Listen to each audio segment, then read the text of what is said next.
Please get ready for a dictation of exercise number 19 from the Progressive magazine of December 2021. 5 seconds.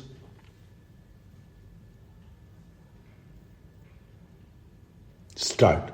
Sir, in our constitution, we have guaranteed certain rights, and the fundamental rights that are made available to the citizens in India are provided in Part 3 of our Constitution. What are the rights that are made available to the citizens? They are the right to equality before law, right to freedom of speech and expression, to assemble peacefully and without arms, to form associations or unions, to move freely throughout the territory of India, to reside and settle in any part of the territory of India, and practice any profession or carry on any occupation, trade or business. And there are certain other rights which are made available to the citizens of India. If we study and examine these rights, I am constrained to say that these rights can be enjoyed by those people who are rich or people who are having enough to exist on. These rights, unfortunately, cannot be enjoyed by the poor people. In the other constitutions of the world, there are certain other fundamental rights made available, and those rights are right to existence itself.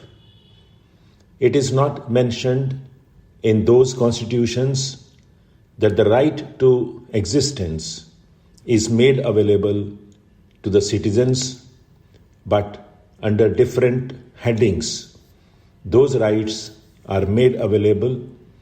The right to education is made available.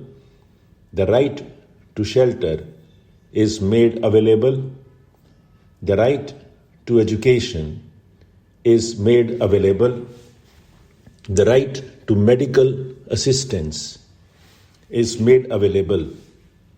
These kinds of rights are made available to citizens in some countries of the world.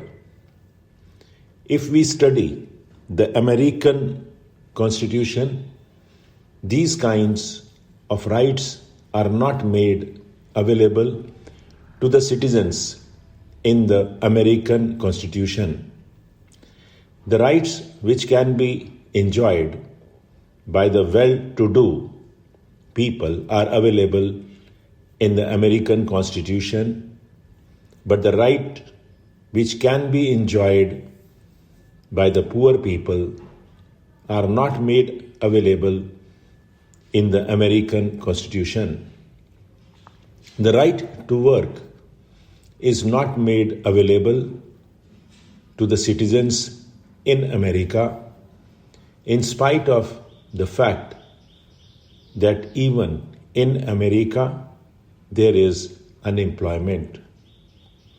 America is a very vast country having huge resources and very limited population, yet the right to work is not made available to the citizens in America. There are so many socialist countries in the world, and in almost all socialist countries, the right to work is also made available to the citizens as a part of national policy under the Constitution. The new Russian Constitution has gone a step ahead and says that the right to work of the choice of the man who wants to work is available to the citizen. In other countries, the choice is not given to the man who wants to work. He can go to the government and ask for a job, and a job is made available to him. He has to accept it whether he likes it or not. But in the Russian constitution, one can say, I want a job of this kind, and that kind of job should be made available to me. And that of a job is given to him under the new constitution in the Russian. But there is one thing which is to be borne in mind when we take these things into consideration. In all the capitalist countries or the countries which are not socialist countries, the right to work is not made available, and in almost all the countries, the duty to work is not made available. There is no duty cast upon the citizen to do their job. But in all the socialist countries, the right to work is given, as well as the duty to work is also cast upon the citizens. Right to work is also related to the duty to do the work in the socialist countries of the world. I have studied so many constitutions of the world in which the right to work and duty to work is given in only one clause itself. The citizens have a right to work and duty to work. In one sentence that is mentioned, even in China, the duty is cast upon the citizens to work.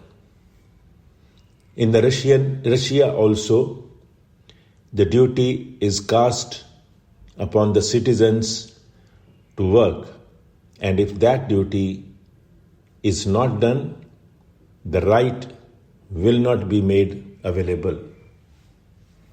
If we study the concept of the right, it cannot exist unless there is a duty on the other side.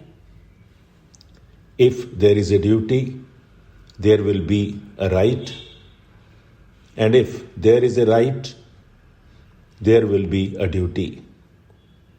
Now, the Indian concept of the duty and right is something different from the Western concept. The Indian concept starts from the duty and ends in right, and the Western concept starts from the right and ends in duty. I say, as a son, I have a duty towards my father. When I have a duty towards my father, father gets a right as against me. When a father has a duty towards a son, son gets a right as against the father. This is proper. Stop.